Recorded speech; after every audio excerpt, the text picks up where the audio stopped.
Olá, bom dia a todos. Eu sou Janaína Stott, gerente-geral de Relações com Investidores do Banco do Brasil. Sejam bem-vindos à nossa teleconferência de divulgação dos resultados do quarto trimestre de 2023.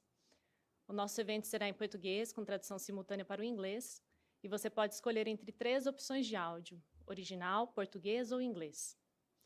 Estão presentes aqui comigo a nossa presidenta Taciana Medeiros, o vice-presidente de Gestão Financeira e Relações com Investidores, Giovanni Tobias, e o vice-presidente de Controles Internos e Gestão de Riscos, Felipe Prince. Começaremos aqui com uma apresentação breve dos resultados e depois teremos a sessão de perguntas e respostas. Lembramos aos analistas que as perguntas deverão ser feitas por meio do link que nós enviamos. Agora, para começar, passo a palavra para a nossa presidenta Taciana. Bom dia a todos, bom dia a todas.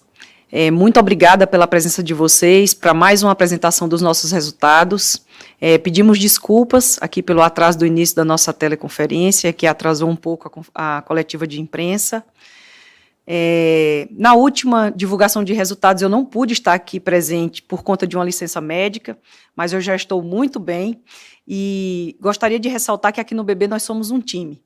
Eu estive muito bem representada pelos meus colegas Marcos Giovanni e Felipe Prince no evento passado, assim como eu estou muito bem acompanhada aqui por eles hoje. Mas nós somos 125 mil funcionários do conglomerado BB pelo Brasil e pelo mundo. Juntos e misturados, completamos um ano de gestão, entregando resultados de excelência e gerando valor para a sociedade. Mas antes de falar dos números, eu agradeço aos meus colegas por essa grande entrega. E hoje nós temos uma alegria imensa, o orgulho de anunciar o maior resultado anual da nossa história. Gente, o Banco do Brasil realizou um lucro líquido ajustado de 35,6 bilhões de reais, recorde, nesse ano de 2023, uma alta de mais de 11% se comparado com 2022. Só no quarto trimestre, o lucro foi de 9,4 bilhões de reais, com uma evolução de 7,5% em comparação com o trimestre anterior. Nosso retorno sobre o patrimônio líquido foi de 21,6%. Um Banco do Brasil forte significa o apoio a uma economia também robusta. Nossa atuação permitiu a geração de valor adicionado à sociedade de 86 bilhões de reais. Temos muito orgulho disso, pela capacidade em apresentar um desempenho financeiro consistente, transformando desafios em oportunidades, mesmo em um ambiente de negócios competitivo e em constante evolução. Isso tudo se realiza por contarmos com uma das estruturas de tecnologia bancária mais avançadas do mundo e com os melhores funcionários do mercado. É gratificante fazer parte dessa história. Sabe o que é que nos incentiva ainda mais? Ter desembolsado mais de R$500 bilhão em crédito para os diversos segmentos da economia brasileira em todas as regiões do país. Este volume simboliza muito do que eu já havia dito lá no começo da gestão. Dar crédito é acreditar nas pessoas. Conciliamos nossos objetivos comerciais com a nossa atuação pública, apoiando os mais diversos setores da economia. A nossa carteira de crédito registrou um saldo de R$1 trilhão e 100 bilhões de reais em 2023, um crescimento de mais de 10% frente a 2022. Lembram que eu disse, aqui nessa mesma cadeira, que o nosso lucro seria da medida exata dos benefícios que entregamos aos clientes e à sociedade? No início da gestão, já tínhamos de forma muito nítida que obteríamos resultados condizentes com o porte do Banco do Brasil. Agora, esses resultados podem ser considerados como indicativos em altíssima resolução sobre o sucesso de nossas diretrizes negociais. Temos apresentado uma sequência de resultados consistentes, e isso reforça que somos disciplinados no cumprimento de nosso planejamento estratégico. Por isso, eu reafirmo, quem nos acompanha de perto sabe o que pode esperar da nossa atuação. Somos um time que joga junto. Nossas decisões são tomadas de forma colegiada em comitês estatutários que contam com a participação dos representantes dos acionistas minoritários. Nossas decisões são técnicas e consideram sempre a melhor alocação de capital e a geração de valor. Somos o único banco brasileiro a participar do novo mercado da B3, patamar de excelência entre as empresas de capital aberto. 2023 foi um ano de grandes realizações. E aí eu quero jogar luz em alguns pontos sobre como atuamos junto dos brasileiros. No ano passado, 20 bilhões de reais foram contratados em crédito para estados e municípios, em 400 operações por todo o Brasil.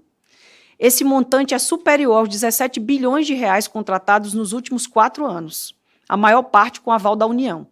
Estamos falando de ações voltadas para obras de eficiência energética, energia renovável, infraestrutura viária, inclusive mobilidade urbana, além de financiamentos a obras nas áreas de saúde e educação, por exemplo.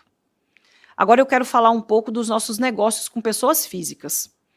Nós buscamos um mix de crédito com aumento de participação em linhas de melhor retorno ajustado ao risco.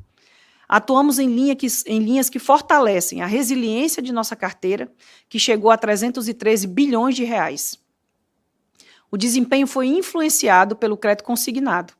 Em 2023, completamos 20 anos atuando nessa linha de crédito, com a melhor jornada digital do mercado e liberação imediata do crédito para os clientes. Estamos falando de um saldo de 126 bilhões de reais, o que corresponde a uma evolução de 10% em um ano. Hoje, temos 11 milhões de clientes proventistas. Já para pessoas jurídicas, registramos crescimento de 9% em 12 meses, atingindo 391 bilhões de reais no saldo da carteira. No atacado, desembolsamos 290 bilhões de reais. Além do crédito, ainda temos o financiamento via mercado de capitais, que também tem ganhado tração. Estamos posicionados no top 3 em operações via debentures, equity e M&A. Mais um destaque foram os aproximadamente 4 milhões de empregos que preservamos pelas 800 mil micro, pequenas e médias empresas que possuem crédito no Banco do Brasil. Isso tudo traz significado para o nosso trabalho em mais uma amostra do alcance do que realizamos diariamente. Foram 97 bilhões de reais liberados para 281 mil micro e pequenas empresas beneficiadas, sendo mais de 100 mil delas dirigidas por mulheres. Participamos do programa Desenrola Brasil, que tem devolvido a dignidade financeira a milhões de brasileiros. Observando as boas práticas de mercado, o conglomerado Banco do Brasil renegociou 26 bilhões de reais desde o lançamento do programa Desenrola, na visão ampliada para clientes do banco, para além dos beneficiados pelo programa. Agora, vamos falar do campo. No começo dessa semana, eu estive no Show Rural Copavel, no Paraná, evento que dá início ao circuito das grandes feiras agro do ano. O BB está lá oferecendo apoio a toda a cadeia produtiva do agronegócio, desde a agricultura familiar até as cooperativas e agroindústrias. Eu já fui feirante, a feira me trouxe um conhecimento de convivência com as pessoas de uma forma incrível. Eu aprendi muito ali, sobre venda e confiança nas pessoas. E o BB tem tudo isso. Leva essa confiança para os produtores no campo.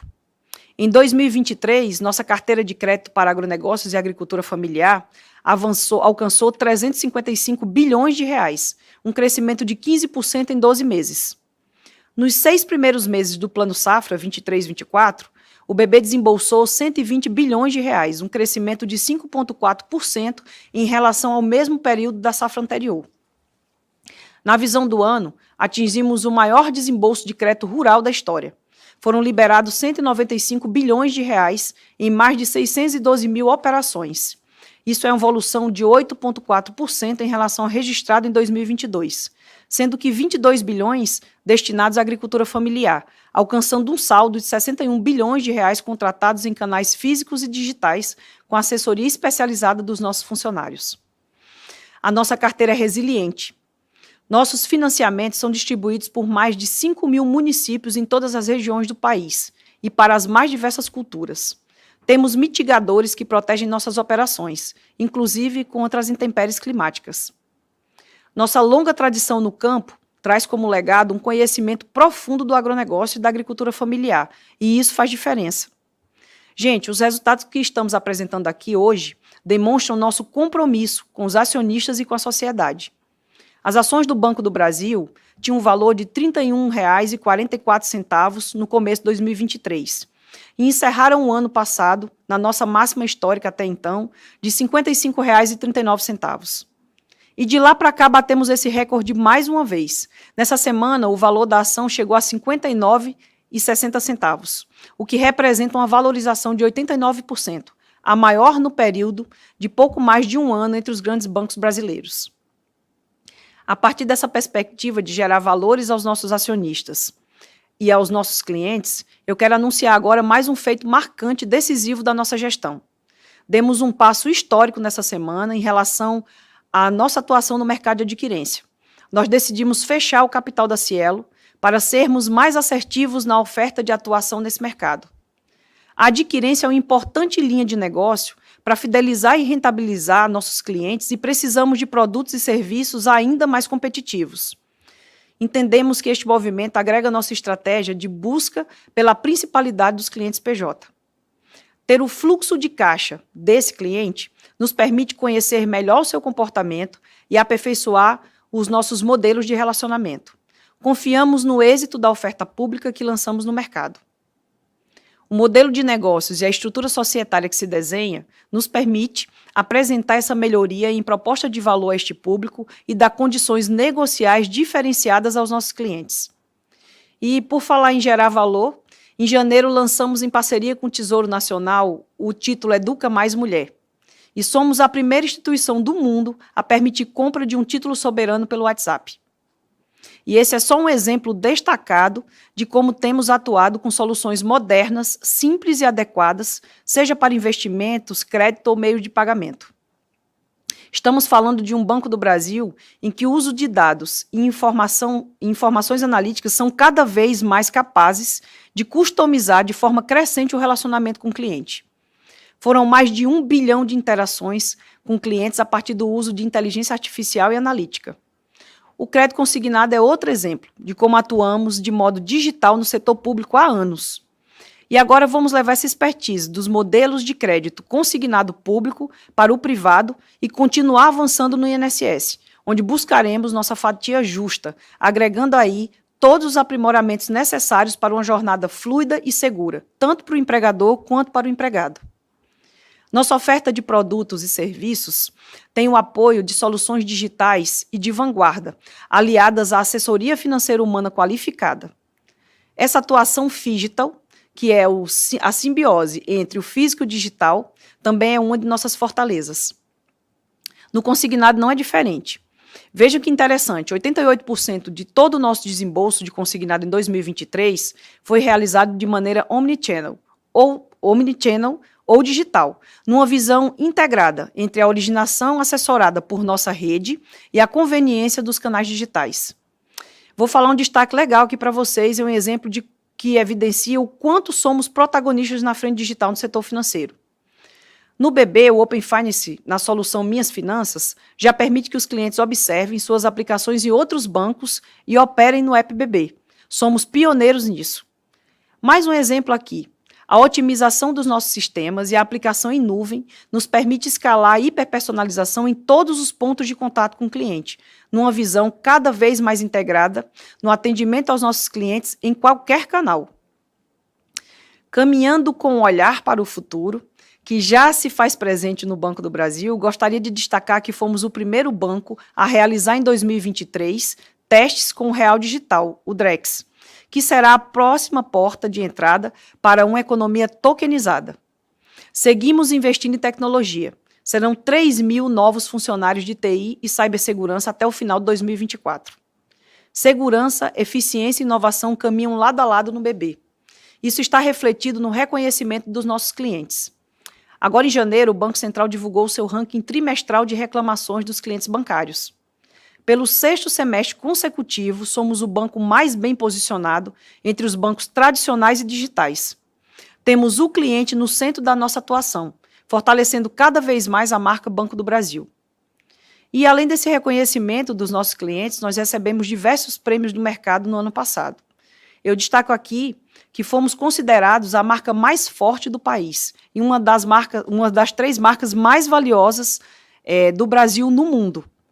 O Banco do Brasil também foi eleito o banco mais sustentável do planeta pela 5ª vez.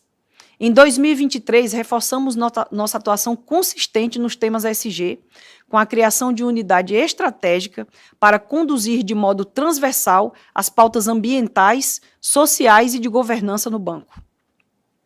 Temos compromissos públicos e metas concretas em cada uma dessas frentes, atuando de modo voluntário e protagonista em sustentabilidade empresarial.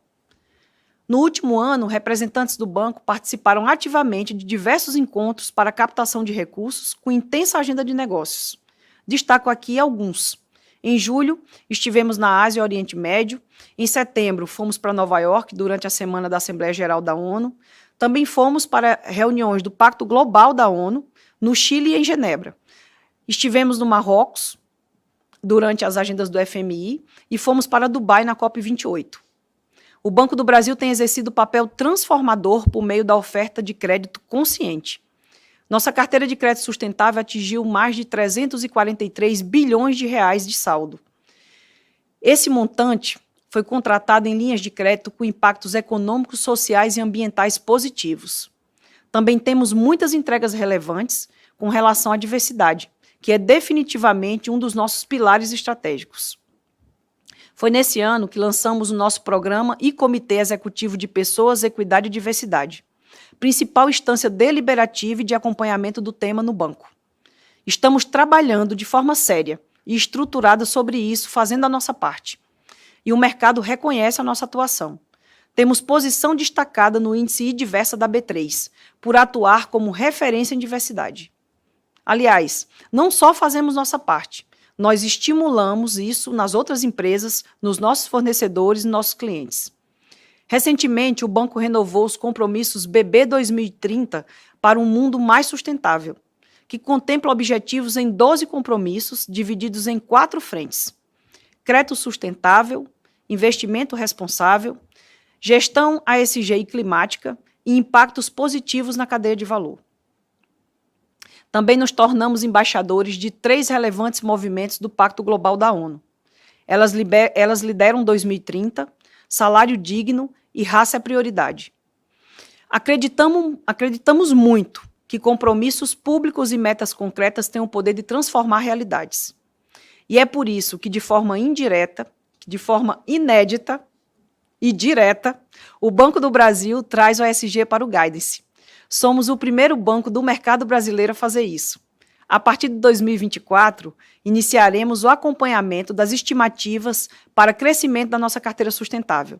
Acreditamos que o Guidance trará mais transparência ao desempenho do banco em projetos que contribuam para o desenvolvimento sustentável e a transição para a economia de baixo carbono. Esperamos crescer entre 5% e 9% na carteira de crédito sustentável em 2024. Lembrando aqui, um dos nossos objetivos de sustentabilidade é de alcançar a marca de 500 bilhões de reais até 2030. O nosso CFO, Giovanni, vai detalhar bem esse guidance para nós daqui a pouco. Mas eu queria comentar que os nossos compromissos são ousados, mas na medida do tamanho dos negócios do BB. Estamos declarando a continuidade do compromisso de nossa gestão, que é apoiar o desenvolvimento do país, sendo criteriosos na concessão de crédito. São perspectivas de crescimento que indicam que é possível conciliar a atuação comercial e social. Essa é a nossa principal característica e é o que nos torna fortes e competitivos. Em nenhum momento deixamos de acreditar no Brasil e nos brasileiros. Agora a inflação está sob controle e a curva longa de juros segue declinante. Essa é uma combinação que nos possibilita praticar preços com boa técnica bancária, na justa medida de uma rentabilidade adequada aos serviços que prestamos. O Banco do Brasil segue muito bem posicionado. Mostramos que somos ágeis e eficientes. Temos total condição de continuar entregando resultados robustos e aderentes à nossa capacidade de geração de negócios. 2023 comprovou que sabemos fazer tudo isso.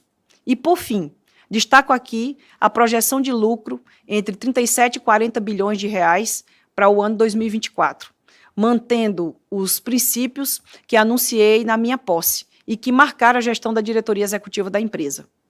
Construímos o futuro todos os dias, sem perder a essência do que nos faz ser Banco do Brasil. Nós somos feitos de gente, somos feitos de Brasil. Muito obrigada. Vou passar a palavra para o nosso CFO, Giovanni Tobias. Obrigado, Tarciana. Bom dia a todos. Sejam bem-vindos aí a mais uma divulgação do resultado trimestral do Banco do Brasil. Na minha visão, esse lucro recorde de 35,6 bilhões de reais é a maneira mais justa de fechar o ano de 2023. Porque foi o ano em que o banco teve pela primeira vez na sua história uma mulher liderando os nossos 125 mil colaboradores. Muito obrigado, Tarci. Esses números eles demonstram a nossa capacidade de gerar valor para os nossos acionistas, clientes, colaboradores e toda a sociedade. Esse lucro recorde, ele reflete o crescimento da nossa margem financeira de 27% no ano, fruto da ampliação das receitas com crédito em 23% e também do crescimento dos negócios da nossa tesouraria, que cresceu 40%. Nesse item, observamos também os reflexos do resultado do Banco Patagônia. Tivemos ainda uma disciplina na gestão dos nossos custos, que cresceram 7,5% no ano. Destaco ainda a expansão dos negócios das nossas empresas ligadas, que trouxeram via equivalência mais de 7 bilhões de resultados, 7 bilhões de reais de resultado ao banco, um crescimento de 30% no ano. Mesmo em um cenário desafiador e competitivo, conseguimos expandir as receitas com serviços em mais de 4%. E entregamos retorno sobre o patrimônio líquido de 21,6%, o melhor entre os bancos nacionais. Passando para o slide 11, vamos falar um pouquinho da margem financeira. Aqui na abertura da margem, nós podemos ver o efeito que mencionei há pouco. Fechamos o ano com cerca de 140 bips acima do topo do guidance. Olhando para a abertura gerencial da margem financeira, notem que a margem com o mercado, onde consolidamos todo o efeito em margem do Banco Patagônia, teve uma elevação importante no quarto trimestre de 2023. Esse movimento ele é explicado pelo efeito da max desvalorização do peso argentino ocorrida em dezembro de 2023, frente ao dólar, sobre uma parte da carteira de TVMs do Banco Patagônia que possui proteção contra variação cambial. É importante lembrar também aqui que esse evento foi pontual em dezembro de 2023 e que para 2024 a desvalorização deve reduzir a contribuição do Banco Patagônia na margem financeira do Banco do Brasil, o que já está contemplado no nosso guidance que discutiremos mais adiante. Eu destaco também que se apartarmos toda a contribuição do Banco Patagônia na margem, teríamos apresentado aí um crescimento robusto de 23%, considerando apenas o desempenho operacional do Banco do Brasil. No slide 12, nós trazemos aqui a carteira de crédito ampliada. O nosso desempenho no crédito seguiu mostrando força conforme colocou a nossa presidente Tarciana, e também consistência, com o cumprimento de todos os intervalos do guidance proposto para 2023. Em pessoa física, nós tivemos um crescimento de 8,1%, com destaque para o crédito consignado. Na pessoa jurídica, as carteiras de micro, pequenas e médias empresas, somadas às grandes empresas, fechou o ano com um crescimento de 8,5%, impulsionadas por forte desempenho das linhas de capital de giro e também de títulos e valores imobiliários privados. A carteira agro continuou sendo a de maior crescimento, cresceu 14,7%, em linha com a expectativa de um movimento que chamamos de soft landing, que já vimos guiando o mercado, e após uma sequência de 2 anos consecutivos de crescimento superior a 20%. Nossa carteira governo teve um crescimento de 11,9% no ano, com destaque para as linhas vinculadas a programas de investimento, conforme Tarci comentou. Eu lembro que quase a totalidade dessa carteira, ela conta com aval do Tesouro Nacional e também não compromete o capital. E por fim, a nossa carteira de crédito ampliada, ela superou 1,1 trilhão de reais, apresentando um crescimento de 10,3% em relação a 2022.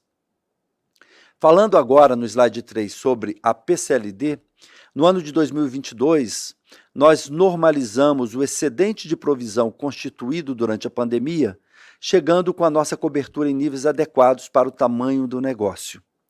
E é importante notar essa variação, porque ela explica em grande parte o crescimento que nós observamos do volume de despesas com provisão. No quarto trimestre de 2023, nós aproveitamos também para proteger o nosso balanço e reforçamos as despesas de PCLD, em especial para o segmento de empresas, ainda que o guidance tenha sido ultrapassado. Em relação à qualidade do crédito, no slide 14, nós vamos cobrir um pouquinho a INAD 90. A nossa INAD 90 ela segue abaixo do sistema financeiro, encerrando o ano em 2,92%, uma elevação de 11 bips no trimestre. Se nós desconsiderarmos o efeito de um caso específico que já foi amplamente mencionado e divulgado, a INAD 90 ela teria encerrado o ano em 2,75%. A dinâmica da inadimplência por segmento, no lado direito do slide, mostra aí uma melhoria sequencial da qualidade do crédito da pessoa física ao longo dos trimestres, compensada por um movimento de normalização da inadimplência nas carteiras agro e na carteira PJ.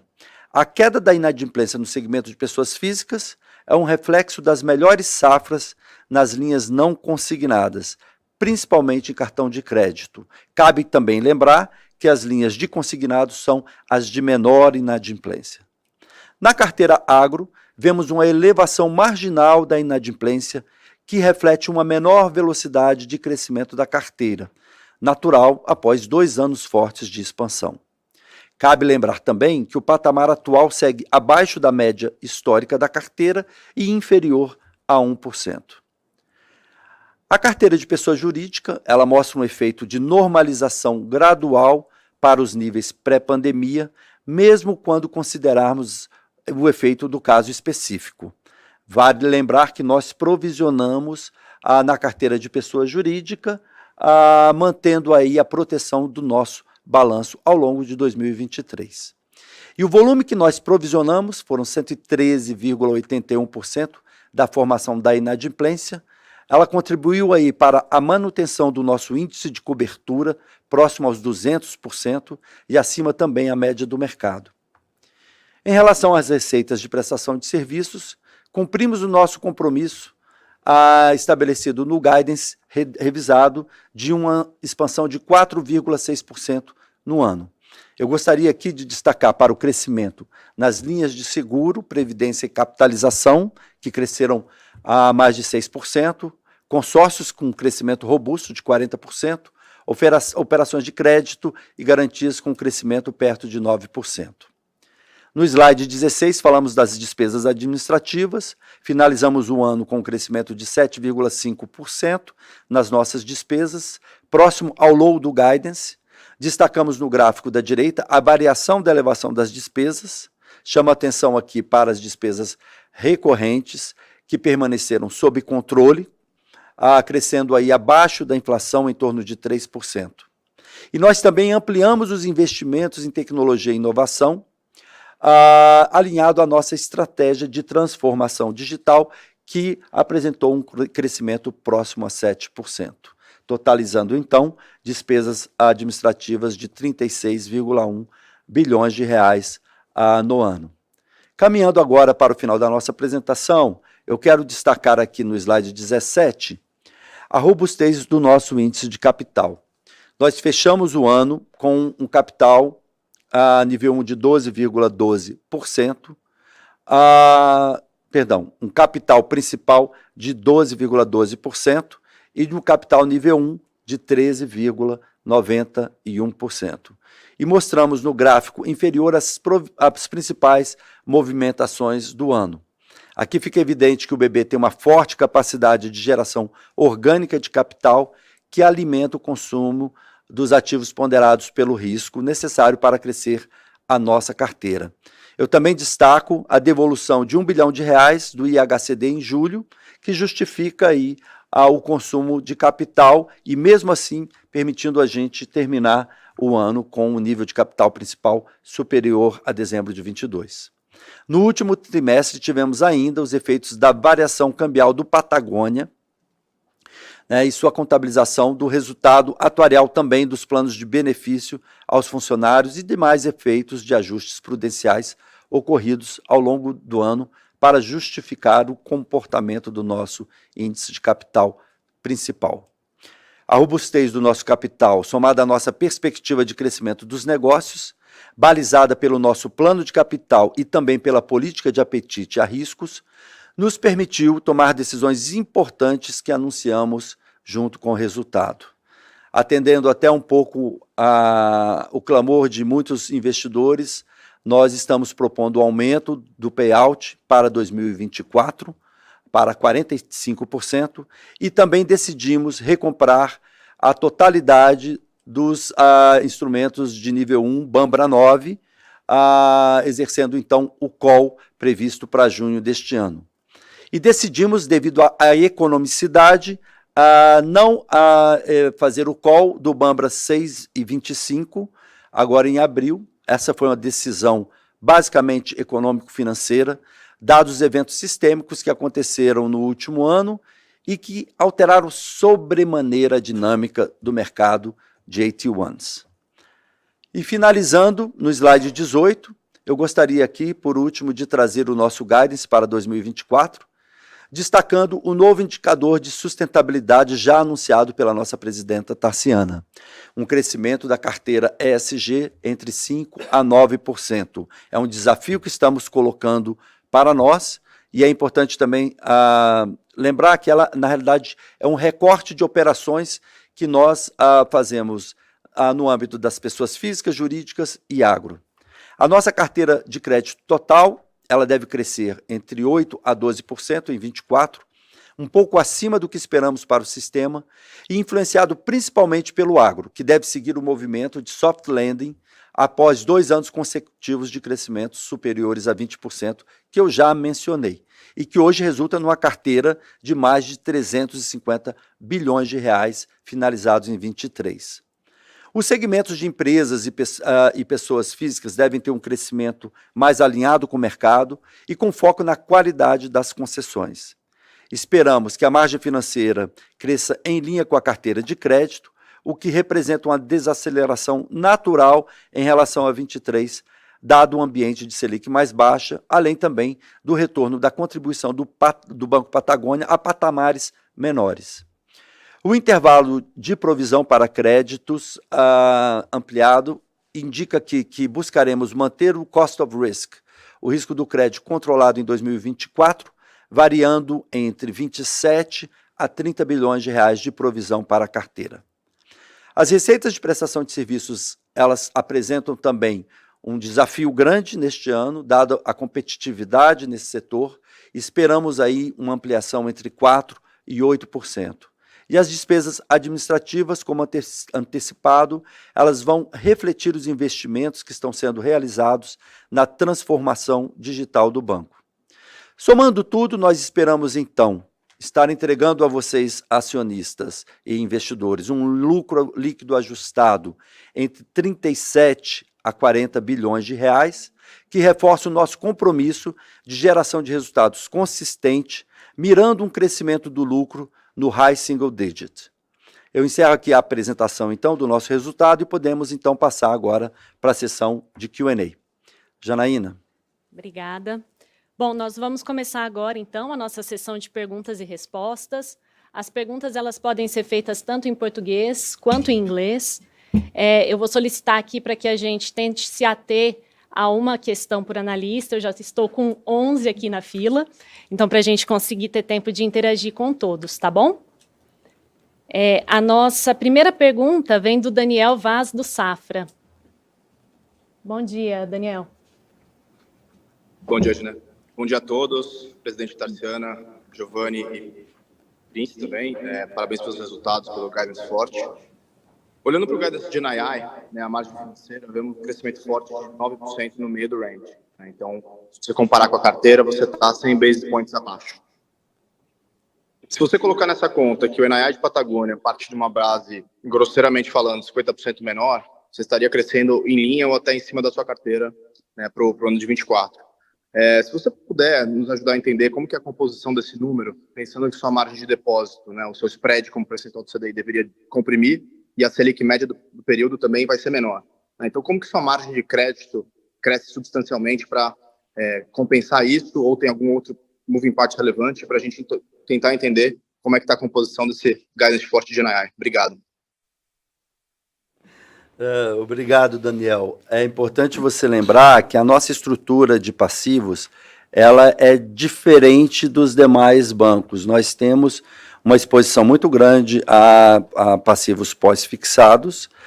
Nós conseguimos aí melhorar a margem com esses passivos ao longo do tempo e partindo dessa premissa aí que você falou de um banco de Patagônia mais ajustado, sem dúvida alguma o segredo aqui vai ser continuar crescendo no volume em linhas que garantam uma boa rentabilidade e um risco bem menor, sendo aí suportadas aí por um custo de funding também melhor para nós do Banco do Brasil. Então a gente acredita que na medida em que a gente consiga, né, dentro do nosso orçamento, que nós nos programamos a entregar esse crescimento, a gente vai estar trabalhando aí com a NII dentro daquilo que a gente está colocando e tendo também em mente que a Selic média prevista, que a gente usou até para a nossa orçamentação, é em torno aí de 10% para 2024. Bom, obrigada. A nossa próxima pergunta vem do Bernardo Gutmann, da XP. Por favor, Bernardo. Bom dia, pessoal. Obrigado pelo espaço aqui para perguntar.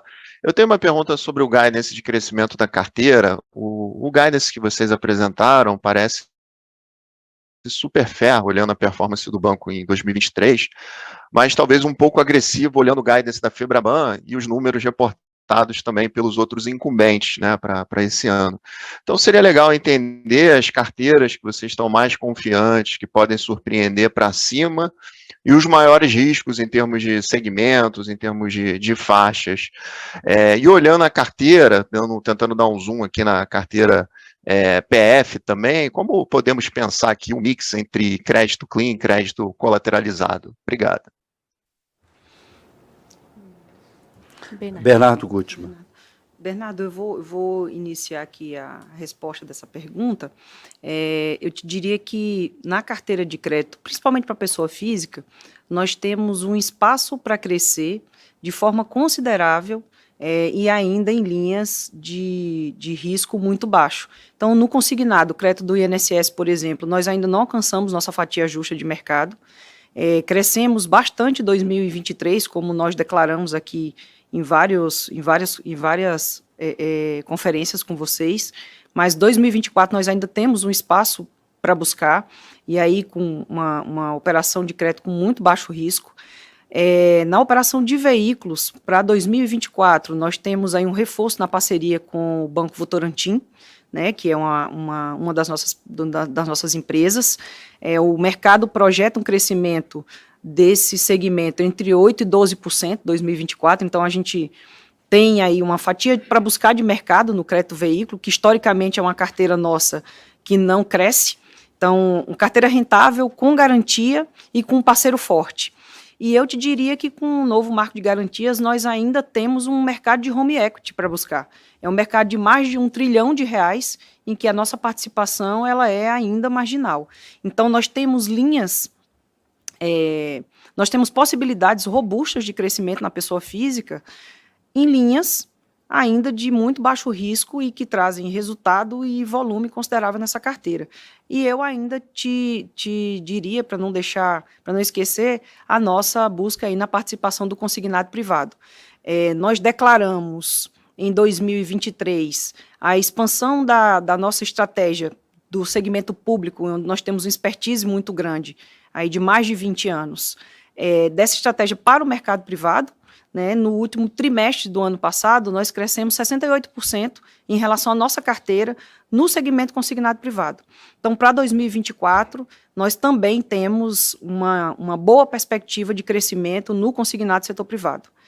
E aí eu te diria que para micro e pequenas empresas, a gente tem uma possibilidade de expansão ainda de crédito esse ano, em micro e pequenas empresas de menor risco, né? Nossa carteira, nós temos 800 mil micro e pequenas empresas com crédito, de uma carteira de quase 2 milhões de clientes, então temos um espaço muito bom para buscar no mercado.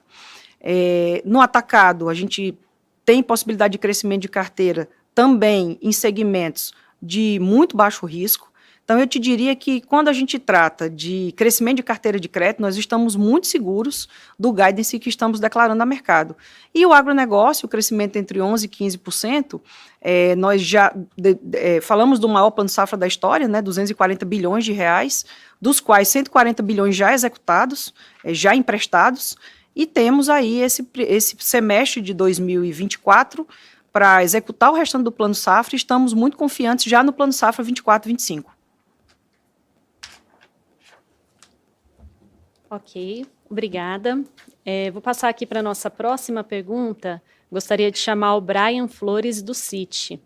Brian, pode fazer sua pergunta. Oi, pessoal, tudo bem? Bom dia, obrigado pela oportunidade. Eu queria aprofundar um pouquinho no NPL Formation na parte de empresas e agrobusiness. Então, o que explica, na visão de vocês, o aumento e como deveríamos pensar nesse formation daqui para frente? Muito obrigado. Brian, bom dia, obrigado pela pergunta. Vamos separar aqui. Falando de empresas, né, você tem um componente de formation vindo do atacado.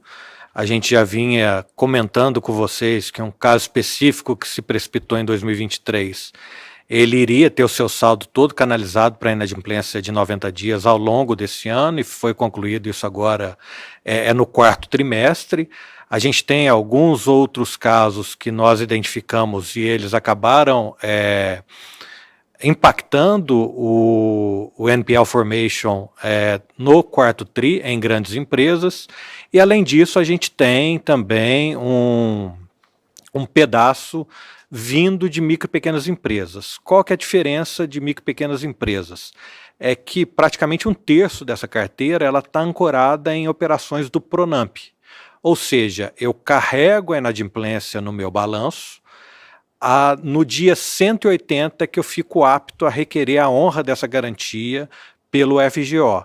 Então, você deve ver uma estabilização desse NPL Creation de empresas no primeiro TRI de 2024, e assim a gente ir rodando essa carteira, como a Tárcia aqui comentou, durante esse ano, focando efetivamente em linhas de adequado retorno ajustado ao risco, né? Acho que até se puder acrescentar, uma das ambições desse movimento que a gente tem com o Cielo é fomentar fortemente a nossa antecipação de recebíveis, que ela ainda é um pouco menor do que se comparada ao mercado. Então, a ideia estamos gerindo essa carteira PJ com bastante foco, e temos confiança que a gente, assim como fizemos no ciclo de PF, a gente vai estabilizar essa inadimplência. No agronegócio, ela está muito relacionada a eventos climáticos em regiões delimitadas, e também em algumas regiões onde grandes produtores eles têm buscado estocar as commodities para a obtenção de um preço melhor de venda no reaquecimento do mercado. Nós também estamos agindo, seja acionando os seguros que têm vinculados a essas precipitações de intempéries edafoclimáticas, ou atuado na cobrança nessa questão dos estoques. Tá? Então a gente vê um processo no agro de normalização, era uma inadimplência muito aquém da inadimplência histórica, que agora a gente vê ela se acomodando em patamares que sempre tradearam aí ao longo do nosso relacionamento com esse segmento. Bom, vou chamar. Sim? Respondemos você, Brian? Não, só falei obrigado. Ah, ok. Obrigada. Vou chamar aqui, então, a nossa próxima pergunta. Vem do Mário Pierre, do Bank of America. Bom dia, pessoal. Parabéns aí pelo resultado. Eu queria fazer um follow-up à pergunta da margem. Se você pudesse dar o breakdown do crescimento que você está esperando da margem com o cliente e margem com o mercado. E aí, a minha pergunta é sobre despesa operacional. O guidance de vocês é de crescer despesa de 6 a 10%, a gente está falando aqui no meio 8%, deve ser mais do que o dobro da inflação. Eu queria entender, assim, quais são os projetos que vocês têm, se tem algum investimento específico, porque quando a gente olha a sua despesa em 2023 também cresceu 8%, né, um nível superior à inflação. Queria, então, entender que o banco está na parte de investimentos, se essas despesas deveriam permanecer elevadas aí também nos próximos anos. Obrigado. Oi, Mário. Bom dia. Em relação ao guidance ali da margem, a gente não abre, a gente dá ela geral somente, tá? E em relação à despesa, a gente tem falado muito nos investimentos que a gente está tendo que fazer, buscando aí a questão do ágil, do projeto ágil. Então, são investimentos em tecnologia, de renovação de parque, de ampliação. É impressionante a quantidade, o volume de processamento. O Banco do Brasil, ele foi o que mais processou PIX, não é isso, Tassi? Então, 30%. Então, assim, é um volume impressionante. Então, a gente precisa, não só para garantir a estabilidade do sistema, a confiabilidade, mas também a modernização. E investimento em tecnologia é algo que é constante, você tem que estar sempre atualizando, porque sempre tem novas tecnologias. Estamos mudando, inclusive, todo o sistema de acompanhamento das nossas agências, automatizando isso dentro de centros. Então, é por isso que o nosso guidance de despesa, ele vai acima da inflação. E este trimestre, a gente tentou separar o que seria a despesa recorrente do dia a dia. Claro, teremos negociação salarial prevista para esse ano, vai depender do que a Febraban negociar com os sindicatos, mas a gente acredita que vai ser mais em linha com a inflação. E o que explica extrapolar isso são os investimentos em processamento, parque tecnológico, etc.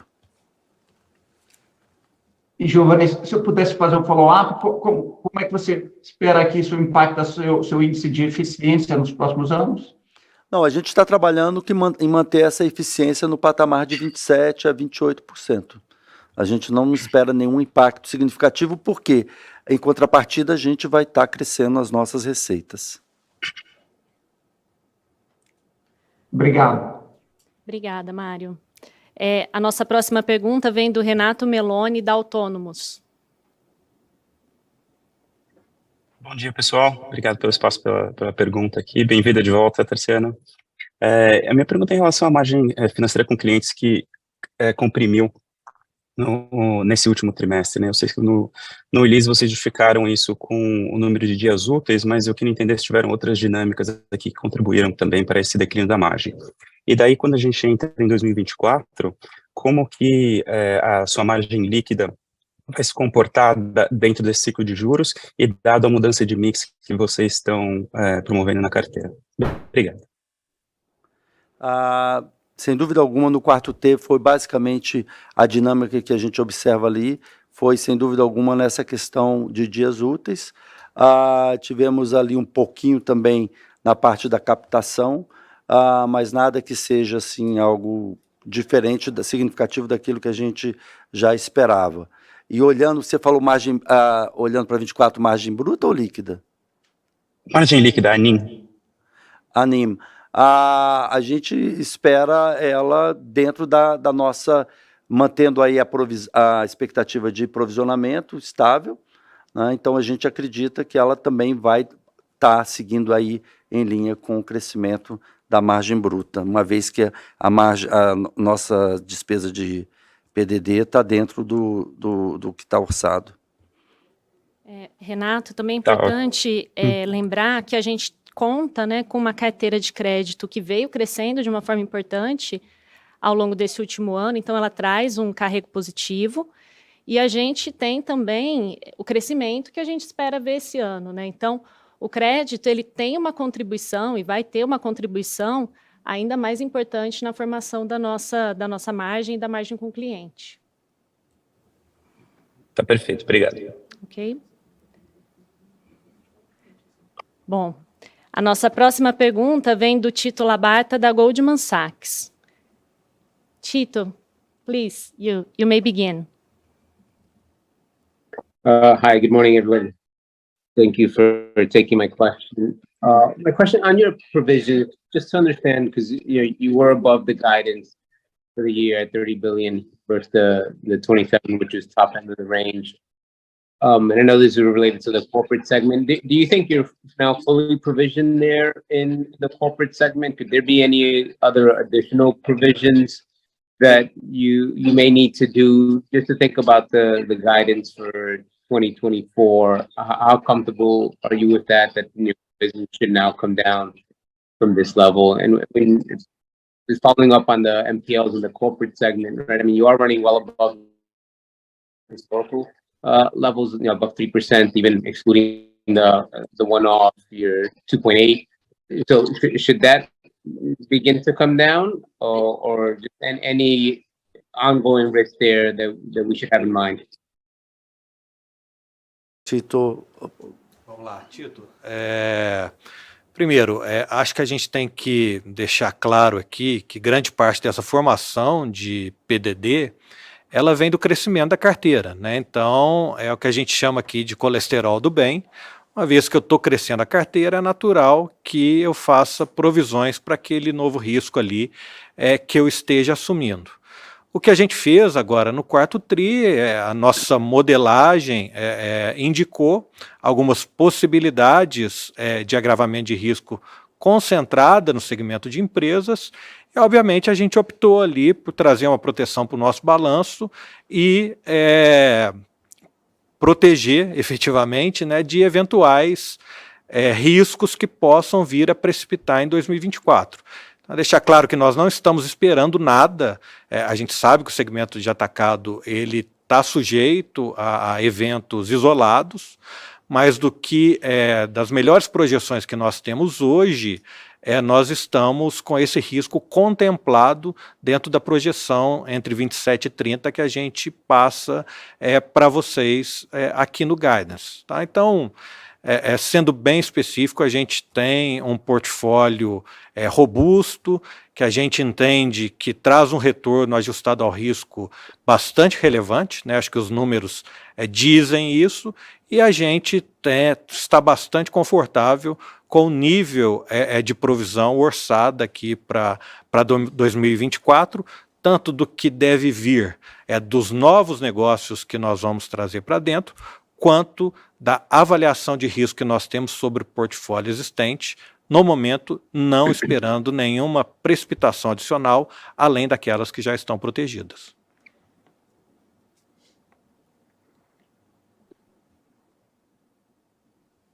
Thanks, Felipe. Just one quick follow-up. Any color, like what sector these corporate provisions were related to? A gente não pode passar o setor, tá, Tito? Mas também deixando claro que a gente não está falando de um caso específico, tá? Então, são algumas empresas do segmento atacado e algumas linhas do segmento de micro e pequenas empresas. Ok, thank you. Obrigada, Tito. Vou chamar agora para fazer a próxima pergunta o Pedro Leduc, do Itaú.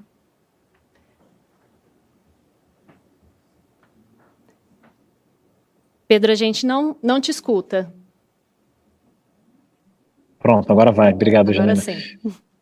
Obrigado a todos, parabéns pelo resultado e decisão do payout, acho que fecha o ano aí com boa execução e governança bem provada. Então, antes de tudo, parabéns por ambos, tá?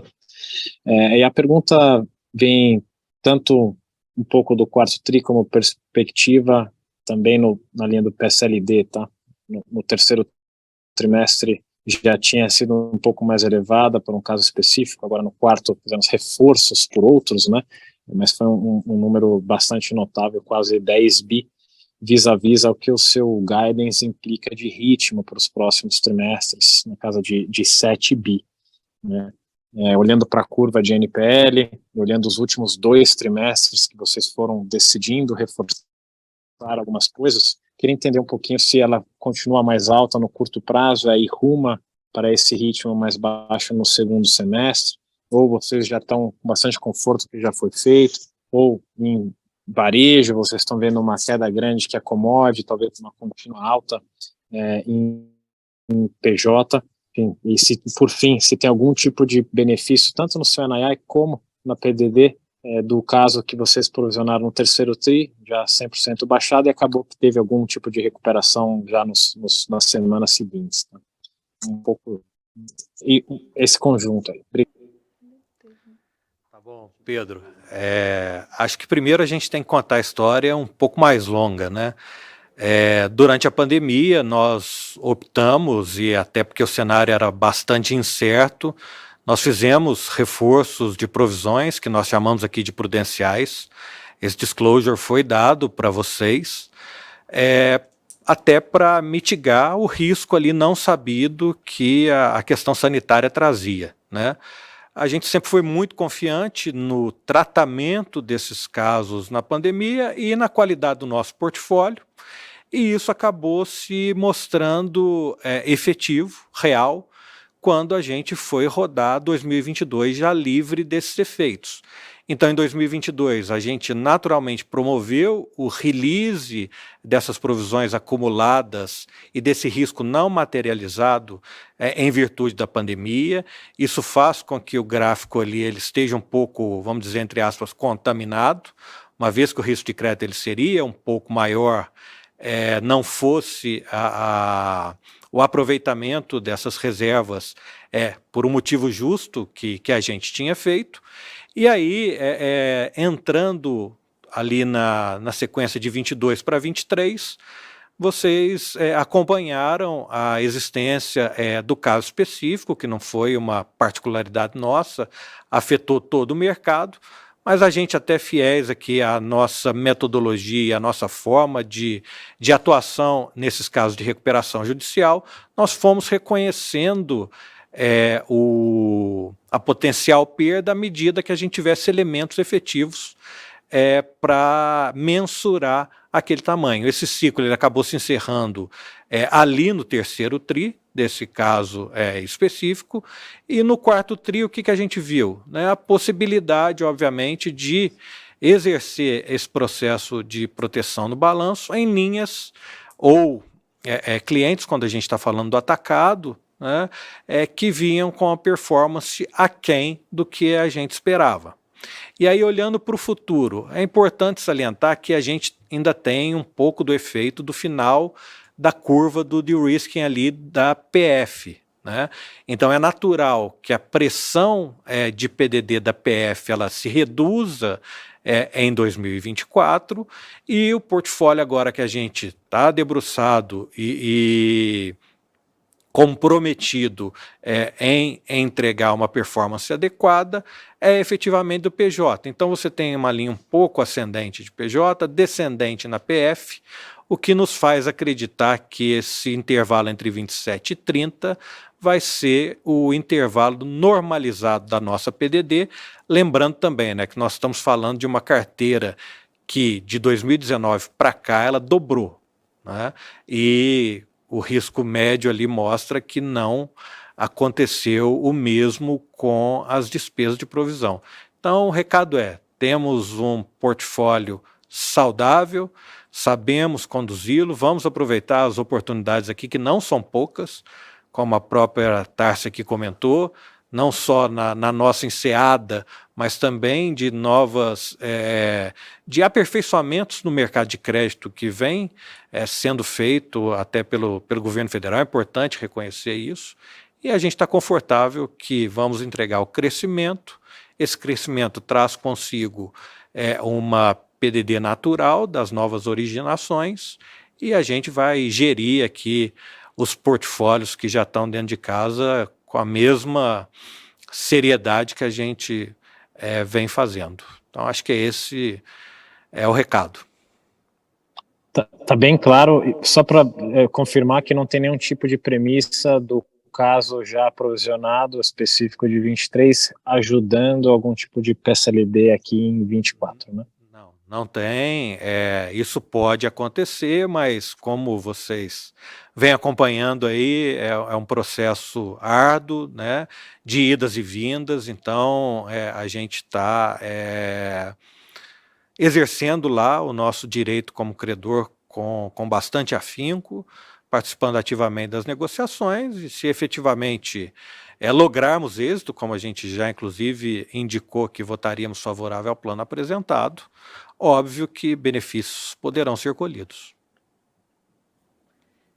Mas eu acho que é importante também a gente lembrar que a exposição do Banco do Brasil, nesse caso, ele era menor. menor. Isso, então menor. qualquer eventual Das menores movimento... disposições do Mas a mercado. reversão de provisão ela não está nesse gás. É isso. Excelente, todos. Obrigado, parabéns de novo. Obrigado. Obrigada. Obrigado. A nossa próxima pergunta vem do Yuri Fernandes, do JP Morgan. Obrigado, pessoal, e também parabenizar aí o aumento do payout, acho uma medida bem interessante, bem legal. Eu tenho uma dúvida sobre o FGO. A gente viu ali em outras receitas e outras despesas algo como 1,7 bi de reversão. Então, eu queria entender um pouquinho, assim, como que funciona o FGO. Meu entendimento é que vocês contribuem ao longo de um período, né? Então, não é que, assim, teve uma despesa do banco ao longo de anos e agora houve um reconhecimento de uma vez, né? Eu queria entender um pouquinho como isso funciona e também dentro de outras receitas e outras despesas, a linha ela vem meio normalizada, né? Quando a gente olha a soma total de tudo, não parece que houve alguma diferença tão grande. Então, provavelmente, esse ganho do FGO vocês usaram para talvez offsetar alguma despesa, alguma coisa. Então, se vocês puderem tocar um pouquinho nesse ponto, né? O que fez vocês reverterem esse 1,7 bilhão do FGO, contar um pouquinho da história e também aonde foi parar esse dinheiro, né? Se dentro ali do outras, né? Se vocês usaram para fazer reforçar alguma provisão de alguma coisa, só para entender um pouquinho esses moving parts. O dinheiro está aí, está no balanço. Bom, só comentar, assim, para efeito até de facilitar a análise de vocês, gerencialmente, a gente optou por colocar a receita do FGO, que na realidade, se você olhar no balanço societário publicado, ele está dentro da margem do resultado da intermediação, exatamente para não contaminar e permitir vocês avaliarem ali a nossa margem com base no crescimento dos negócios. Eu sei que muitos analistas estão questionando, isso devia ser extraordinário, etc. e tal. A gente não entende assim, ele faz parte do negócio. Nós tínhamos cotas do FGO e o Príncipe vai poder dar mais detalhes. E, de fato, você falou muito bem, Yuri, nós tivemos também despesas que nós aproveitamos para corrigir questões históricas envolvendo questões de previdência dos funcionários da Economus, que nós compramos lá atrás, quando adquirimos a nossa caixa, e também a CACI. Então, a gente, de certa forma, a gente buscou offsetar esse ganho vindo do resgate dessas cotas com essas outras despesas de negociações que nós estávamos já, o banco há tempos já fazia, e a gente decidiu aqui nessa gestão resolver essas questões de uma vez por todas. E se você puder, então, falar, Príncipe, um pouquinho da questão do FGO? Claro. Só complementando a Giovana, acho que o offset também, você pode escolher o bolso que você aloca, mas pode ter contribuído também um pouco com o PDD. Enfim, o FGO, ele é o que a gente chama, tá, Yuri, de FGO original. Então, ele foi o primeiro fundo constituído para fomento ao crédito de micro e pequenas empresas. Ele tem um patrimônio totalmente separado do FGO Pronamp e do FGO Desenrola, tá? E o fundo, apesar de gerido pelo Banco do Brasil, ele era participado por todas as instituições financeiras concedentes de crédito a micro e pequenas empresas de 2011 para cá. Tá? O que aconteceu? Lá em 2016, esse fundo ele chegou ao limite do first loss que era concedido nessas operações de crédito, ou seja, ele não tinha mais patrimônio ali para poder prestar, as garantias a que ele estava atrelado. Então, na prática, todo mundo parou de conceder novas operações naquela época, só que existia um mecanismo, tá, onde você de acordo com a recuperabilidade desse ativo, né, LGD na veia, você colheria o benefício em termos de valorização das cotas no futuro. Isso, num primeiro momento, ele gerou despesas ao Banco do Brasil, porque, como vocês sabem, a recuperação ela não acontece muitas vezes no curto prazo, então aquelas operações elas foram provisionadas ao longo do tempo, mas na prática, como o nosso processo de recuperação de crédito no todo, né? Ou seja, nós recuperamos o dobro da concorrência e desse dobro, 50% entra via caixa. Essa proxy, ela aconteceu nas operações do FGO. Então, ocorreu que, devido à nossa performance de recuperação, nós tivemos um valor maior a ser resgatado, porque nós contribuímos com a recomposição do patrimônio do fundo. Inclusive, essa recomposição foi usada pelo governo federal em aporte adicional ao FGO Pronamp, que inclusive permitiu que o Pronamp continuasse aí irrigando as micro e pequenas empresas ao longo do quarto TRI de 2023. Então, como eu disse, no decorrer de 2016 para cá, nós reconhecemos despesas oriundas das operações e do relacionamento com o fundo, nunca declaramos isso como não recorrente, né? A nossa performance de cobrança foi menor. Em Assembleia Geral de Cotistas, todos, as instituições financeiras e a União, optaram pelo encerramento do fundo e aí cada um recebeu a sua respectiva parte. Tá? A nossa está declarada aí no balanço. A União, como eu disse, ela aportou os recursos que recebeu de volta no FGO Pronamp, e aí cada banco reconheceu também no seu respectivo balanço, e ninguém ali arguiu qualquer questão de não recorrência perante os nossos concorrentes. Então nós estamos bem tranquilos com relação a isso, e como o Giovanni falou, isso dá a oportunidade da gente endereçar questões que a gente sistematicamente vem endereçando e mostrando para vocês aí números cada vez mais fidedignos do desempenho, consistentes do desempenho dos nossos negócios. Não, maravilha, pessoal. Um tema complexo, mas ficou bem clara a explicação de vocês. Aí, se eu puder só um follow-up, isso implica algum legal risk, ali, legal cost de vocês mais baixo para 2024? Isso estaria no guidance ali de lucro de vocês? Yuri, esse fato, ele não, do plano, né, que o Giovanni mencionou, tanto de Cassi quanto de Economos, ele não tem origem em risco legal, tá?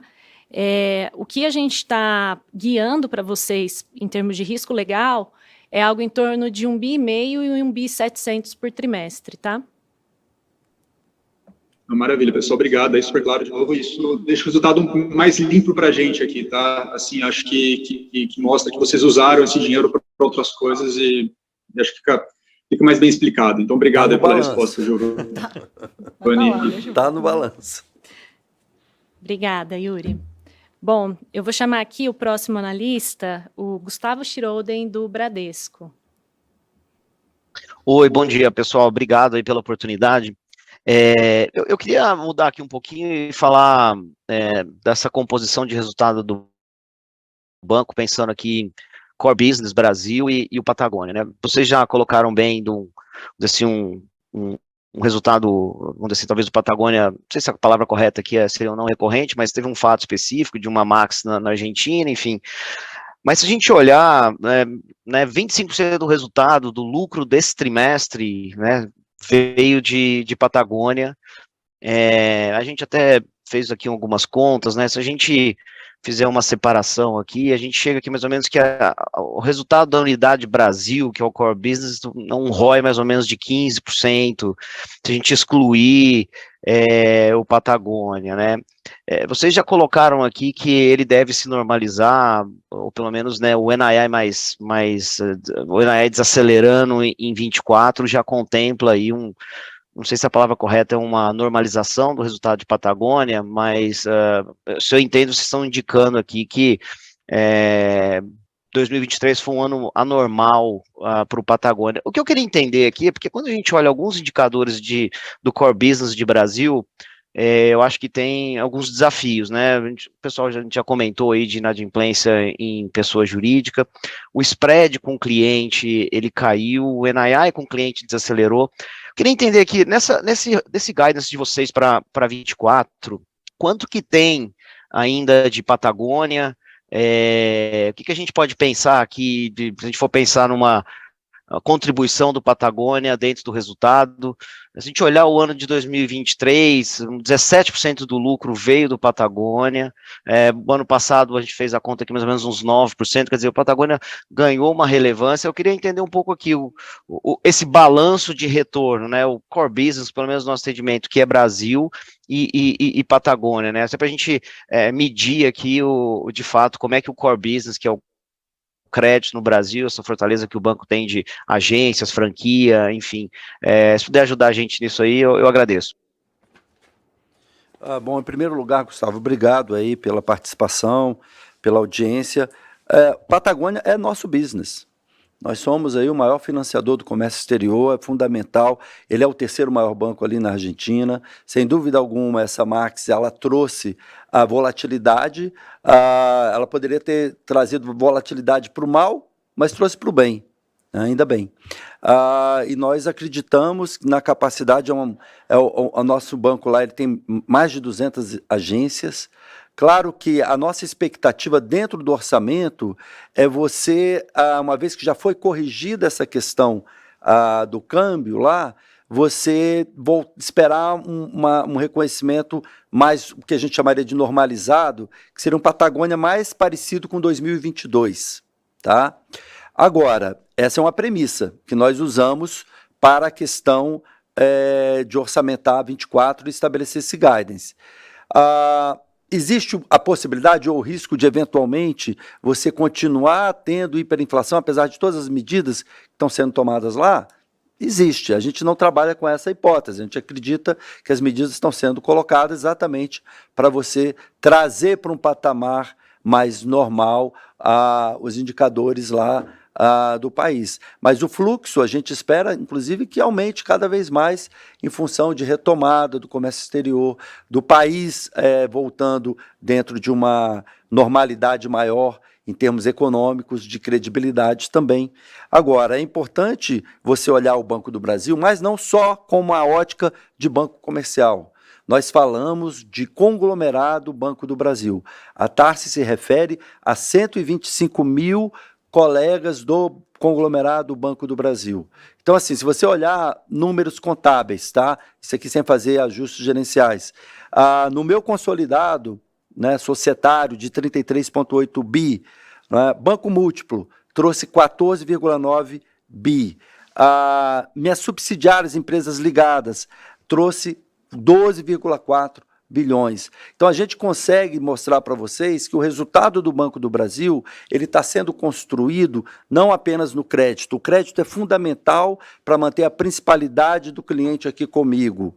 O nosso setor ele está sendo disruptado em várias frentes, aumento de concorrência, a regulação ela foi toda alterada para reduzir barreiras de entrada e a gente está tendo que reagir a tudo isso. E quando a gente fala de um foco no cliente, atuação em cadeia de valor, a gente está olhando o cliente desde o onboarding até todas as suas necessidades. Então, a gente olha não só para a questão de margem, mas a gente olha para a questão de geração de resultado, seja na cadeia Elo, por exemplo, e aí a decisão da Cielo, ela está dentro desse contexto, o Patagônia como uma parte importante do comércio exterior, do apoio das empresas brasileiras para lá, e ele também, claro, você pega um ROI hoje do Patagônia, que é basicamente tesouraria, eu estou falando de um ROI de 40 e tantos %, né? Então, assim, traz ruído, mas a gente tem colocado toda essa abertura para vocês poderem fazer essas simulações. Então, assim, 24, estamos trabalhando com Patagônia em linha com o que foi em 2022. não 2023. 2023 foi atípico, sem dúvida alguma. Mas é recorrente, é do business. Giovana, até acrescentando, né, a gente traz essa premissa, é uma premissa de orçamento que a gente faz aqui, né? Nós temos uma gestão do banco lá, que é feita por colegas nossos, que nós patriamos lá para a Argentina, e a cobrança, obviamente, para a gente maximizar os resultados, inclusive se voltar se o país voltar a permitir a ampliação da escala de crédito, nós vamos cobrar e não tem dúvida lá que o time está preparado para entregar. Desses 33 bilhões, né, Gustavo, só te passando, isso aqui é dados societários, tá? É balanço, sem se fazer ajustes gerenciais aqui.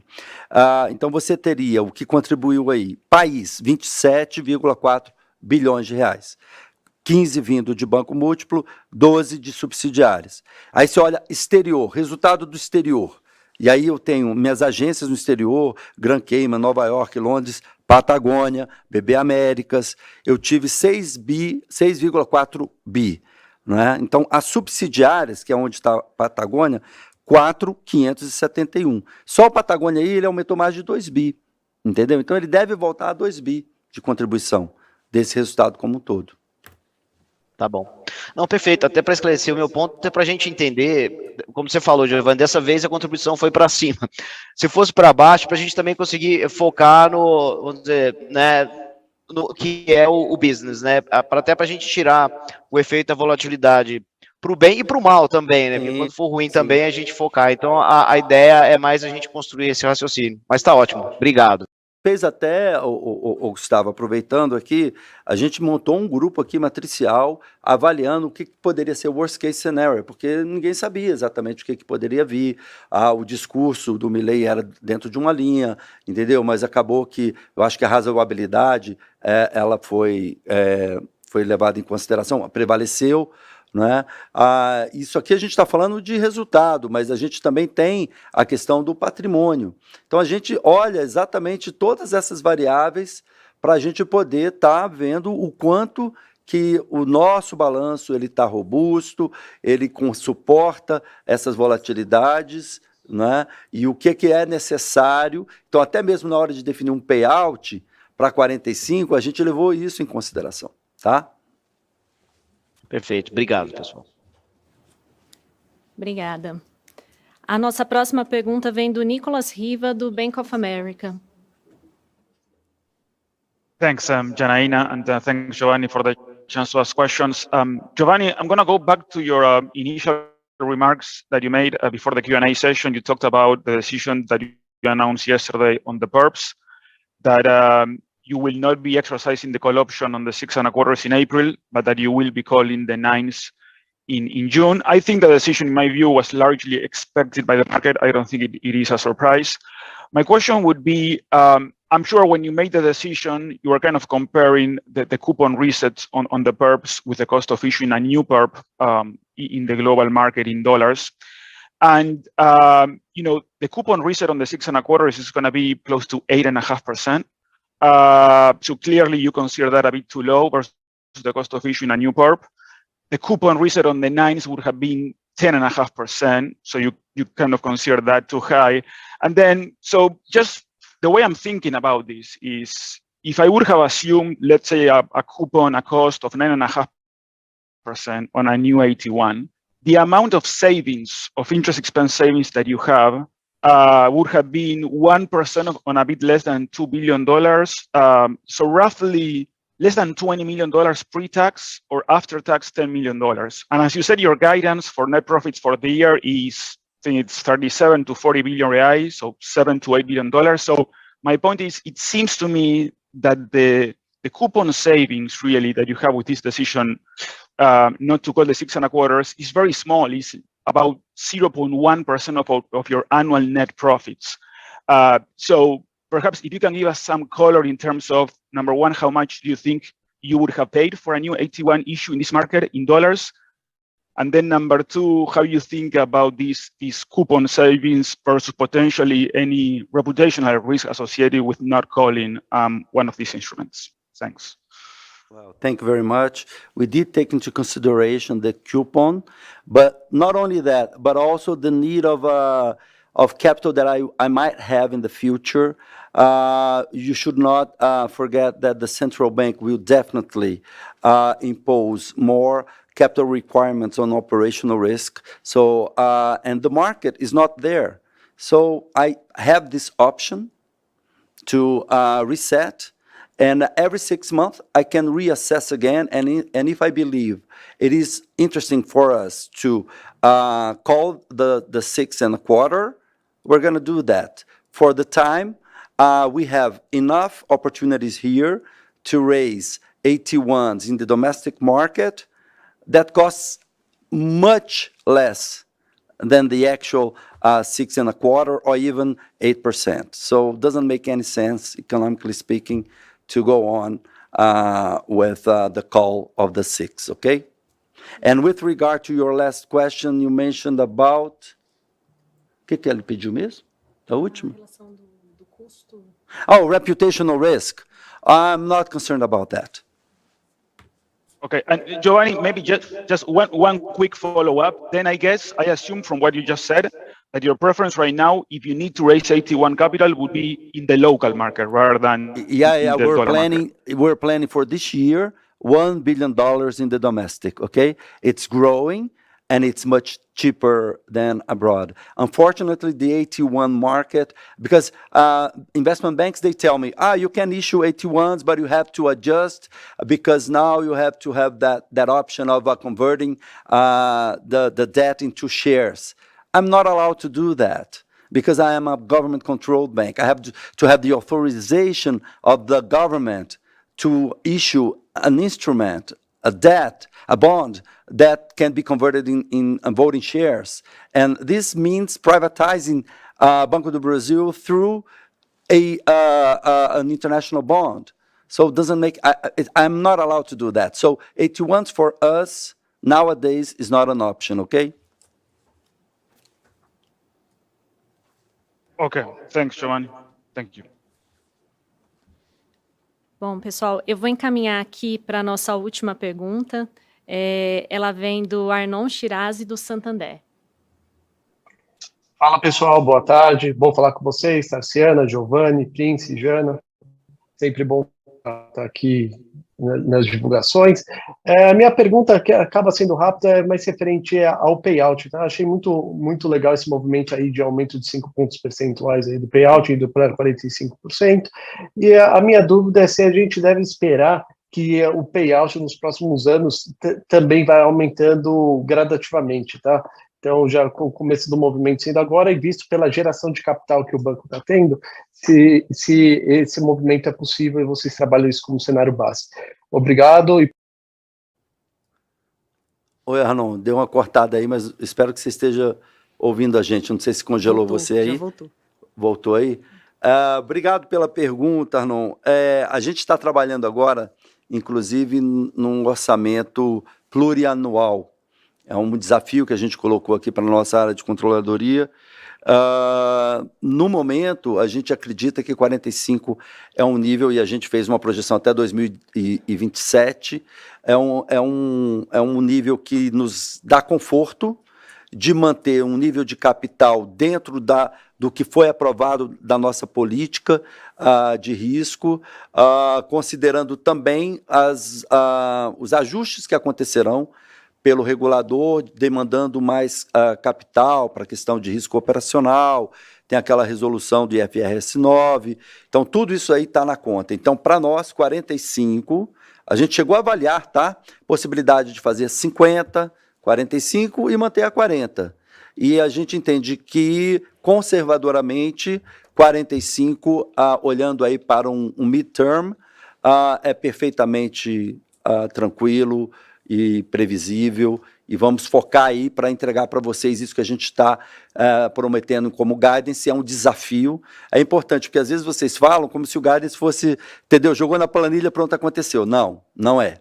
A gente sua muito, e aí a Tarsi pode falar aí o quanto que os nossos colaboradores na rede suam para poder entregar esse resultado para vocês. E é isso que a gente está se desafiando, a entregar isso para 24. Tarsi, eu queria passar para você para dar as últimas palavras. Giovanni, e para todos os analistas que estão nos acompanhando, eu falei agora há pouco na coletiva de imprensa, e vou repetir para vocês, o que esperar para 2024 do Banco do Brasil. Eu acredito que nós trazemos projeções corporativas muito robustas para 2024, e o que esperar é a entrega desse guidance. Nós estamos trabalhando de forma muito estratégica para que a gente tenha condições de entregar todos os números que nós estamos declarando hoje, para que nós consigamos entregar esse crescimento de carteira acima do mercado, e nós acreditamos que nós vamos conseguir entregar sim. Nós temos diversos direcionadores que nos fazem acreditar nessa entrega desse número, mas ali na última linha esse lucro entre 37 e 40 bi para 2024.